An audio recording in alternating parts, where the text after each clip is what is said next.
మత్తయి సువార్త 7వ అధ్యాయం 21వ వచనంలో చూసుకున్నట్లయితే గనక, ప్రభువా ప్రభువా అని నన్ను పిలిచే ప్రతివాడు పరలోక రాజ్యానికి ప్రవేశింపనేరడు, కానీ నా యొక్క తండ్రి చిత్తాన్ని ఎవరైతే నెరవేరుస్తారో వారు మాత్రమే పరలోక రాజ్యంలో చేర్చబడతారనేసి యేసు ప్రభువారు చెప్తారనమాట.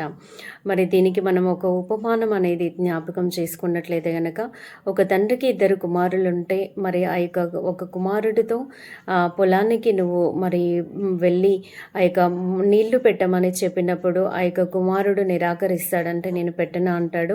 మరి ఇంకో కుమారుడికి చెప్పినట్లయితే కనుక అతను ఏం చేస్తాడంటే నేను పెడతాను అనేసి చెప్తాడనమాట. కానీ ఎవరైతే మరి పెడతాను అని ఒప్పుకొని చెప్తాడో, మరి తండ్రికి మాట ఇస్తాడో అతడు మాత్రము ఆ పొలానికి నీళ్లు పెట్టడు. మరి ఇంకో కుమారుడు నేను పెట్టను అనేసి మొదటగా ఎవడంటాడో తర్వాత మళ్ళీ పశ్చాత్తాపడి అతనే వెళ్ళి మరి యొక్క పొలానికి నీళ్లు పెట్టేటటువంటి వాడుగా ఉంటాడు.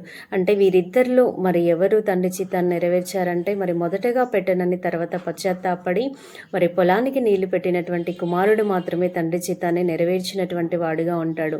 మరి నిజంగా యెషయా గ్రంథం 29వ అధ్యాయం 13వ వచనంలో దేవుని వాక్యం ఏమని సెలవిస్తుందంటే, నోటి మాటలతో ఈ ప్రజలు నా దగ్గరికి వస్తారు కానీ మరి పెదవులతో వాళ్ళు నన్ను గనపరుస్తారు కానీ వారి యొక్క హృదయం అనేది నాకు దూరంగా ఉన్నదనేసి దేవుడు చెప్తాడనమాట. మరి మనము కూడా మరి దేవుణ్ణి మరి నోటితో మాత్రమే ఒప్పుకుంటున్నామా, పెదవులతో మాత్రమే గనపరుస్తున్నాము కానీ మరి హృదయం అనేది మరి ఆయనకు దూరంగా ఉంటుందని దేవుడు సెలవిస్తున్నాడు. అంటే తండ్రి యొక్క చిత్తాన్ని నెరవేర్చలేకపోతున్నాము, ఆయన యొక్క మాటలు మన జీవితానికి అన్వయించుకోలేకపోతున్నాం అనేది దేవుడు చెప్తున్నాడండి. మనం అట్టి రీతిలో ఉండకుండా మరి దేవుని యొక్క చిత్తాన్ని, దేవుని యొక్క వాక్యాన్ని మన యొక్క జీవితానికి అన్వయించుకొని ముందుకు వెళ్ళే వారంగా ఉందాం. అట్టి కృప దేవుడే మనందరికీ కూడా దయచేయునుగాక. ఆమేన్.